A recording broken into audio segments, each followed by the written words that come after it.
নমস্কাৰ। আজি মই মোৰ বাৰ্তা শিতানত মিছাইল মানৱ ডক্টৰ APJ আব্দুল কালাম আৰু তেওঁৰ আত্মকথাৰ কাহিনী এটা ক'বলৈ লৈছোঁ। আজিৰ কাহিনীটোৰ খণ্ড নম্বৰ হৈছে ৩৮। কালামে তেওঁৰ ৰাষ্ট্ৰপতিত্বৰ কালছোৱাত বিহাৰ বিধানসভা ভংগৰ সময়ত এক মানসিক দ্বন্দ্বত ভুগিছিল আৰু এই মানসিক দ্বন্দ্বত ভুগি তেওঁ কিয় পদত্যাগৰ সিদ্ধান্ত লৈছিল সেই বিষয়ে আজিৰ এই খণ্ডটিত আলোচনা কৰিম।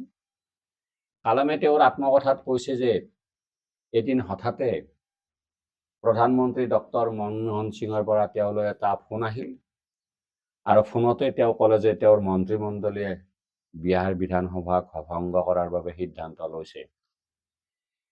তেনে এটা সিদ্ধান্তৰ কথা শুনি মই বৰ আচৰিত হৈ পৰোঁ, কিয়নো ৬ মাহতকৈ অধিক কাল জুৰি বিহাৰ বিধানসভাখন নিষ্ক্ৰিয় কৰি ৰখা হৈছিল আৰু তাৰ পিছত হঠাতে কিয় এই সিদ্ধান্ত ল'লে সেই লৈ মোৰ মনত বাৰে বাৰে প্ৰশ্ন উদয় হ'ল আৰু মই ফোনতে প্ৰধানমন্ত্ৰীজনক এই বিষয়ে মই বিভিন্ন প্ৰশ্ন উত্থাপন কৰিলোঁ।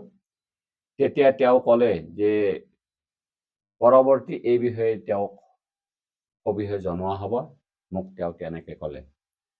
তাৰপিছত দ্বিতীয়বাৰ প্ৰধানমন্ত্ৰীজনৰ পৰা মোলৈ ফোন আহিল আৰু সেই ফোনতে বিধানসভা ভংগ সম্পৰ্কে সবিশেষ কথা পাতোঁ আৰু কথা বতৰা পাতি মোৰ এটা ধাৰণা হ'ল যে এইটো স্পষ্ট হ'ল যে কেবিনেটে বিধানসভা ভংগৰ বাবে গ্ৰহণ কৰা প্ৰস্তাৱটো মই যেন গ্ৰহণ কৰিবলৈ বাধ্য।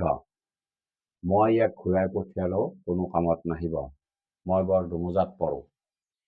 সেয়েহে বহু ভাবি চিন্তি প্ৰস্তাৱটো অনুমোদন জনোৱাৰ সিদ্ধান্ত লওঁ। তৎকালে বলবৎ হোৱাকৈ বিহাৰ বিধানসভাক ভংগ কৰি দিয়া হ'ল। উল্লেখনীয় যে বিধানসভাৰ প্ৰথমখন বৈঠক অনুষ্ঠিত হোৱাৰ আগতে ইয়াক ভংগৰ বাবে আদেশ দিয়া হ'ল। ইয়াৰ পিছত এই সিদ্ধান্তটো গৈ উচ্চতম ন্যায়ালয় পালে। বিচাৰ প্ৰক্ৰিয়াত বহু মতামত প্ৰকাশ হ'ল আৰু বহু কথা পোহৰলৈ আহিল। মোৰ তেতিয়া বিশ্বাস হ'ল যে অধিবক্তাসকলে মই আশা কৰা ধৰণে মোৰ এই সিদ্ধান্তটো আদালতত দাঙি ধৰা নাছিল। ন্যায়ালয়ৰ ৰায়টোত কিছু পৰিমাণে ৰাজ্যপালক আৰু কিছু পৰিমাণে চৰকাৰখনক জগৰীয়া কৰিলে। ৰায়টো প্ৰকাশ হোৱাৰ পিছত মোৰ ধাৰণা হ'ল যিহেতু কেবিনেটখন অৰ্থাৎ চৰকাৰখন মোৰে অধীনত, সেইবাবে সকলো দোষ ময়ে মূৰ পাতি ল'ব লাগিব। সকলোবোৰ ভাবি চিন্তি মই এখন ত্যাগপত্ৰ লিখিলোঁ আৰু সেয়া উপৰাষ্ট্ৰপতি ভৈৰৱ সিং শেখাৱতলৈ প্ৰেৰণ কৰাৰ সিদ্ধান্ত লওঁ। কিন্তু সেই সময়ত উপৰাষ্ট্ৰপতিজনা দেশৰ বাহিৰত আছিল। ইতিমধ্যে প্ৰধানমন্ত্ৰীয়ে কিবা এটা বিশেষ কাৰণত মোক লগ ধৰিবলৈ মোৰ কাৰ্যালয় আহে আৰু তেওঁৰ উদ্দেশ্যৰ সকলোবোৰ কথা আলোচনা হোৱাৰ পিছত মই মোৰ সিদ্ধান্তৰ কথাটো ক'লোঁ আৰু মই মোৰ এই সিদ্ধান্তটো অৰ্থাৎ ত্যাগপত্ৰখন উপৰাষ্ট্ৰপতি অহালৈ মই অপেক্ষা কৰি আছোঁ। মোৰ এনে কথা শুনি তেওঁ প্ৰধানমন্ত্ৰীজনা স্তব্ধ হৈ পৰিল। কথাটো শুনাৰ লগে লগে প্ৰধানমন্ত্ৰীয়ে মোক কাতৰ অনুৰোধ কৰিলে এনে কঠিন সময়ত মই তেনেধৰণৰ সিদ্ধান্ত লোৱাটো উচিত নহ'ব। ইয়াকো ক'লে মোৰ এই সিদ্ধান্তৰ ফলত কেওফালে হাহাকাৰৰ সৃষ্টি হৈ চৰকাৰখনৰ পতনো হ'ব পাৰে।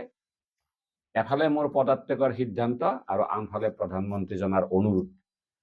মই কথাটো ভাবি সেইদিনা ৰাতি একেবাৰে শুব নোৱাৰিলোঁ। মই নিজক সুধি আছিলোঁ মোৰ বিবেক ডাঙৰ নে দেশ ডাঙৰ। তাৰপিছত মই মোৰ পদত্যাগৰ সিদ্ধান্তটো বাদ দিওঁ যাতে চৰকাৰখন বিপদত নপৰে।